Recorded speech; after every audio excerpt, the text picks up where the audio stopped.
You ask Tiger to solve. This deals with linear equations with one unknown. The final result is g equals 15. Let's solve it step by step. Simplify the expression. Expand the parentheses.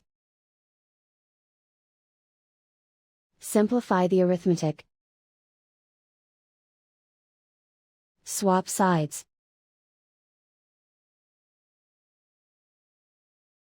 Group all constants on the right side of the equation. Add 28 to both sides.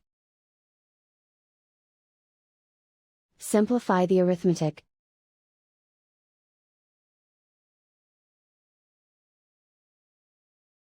Isolate the g. Divide both sides by 2.8. Simplify the arithmetic.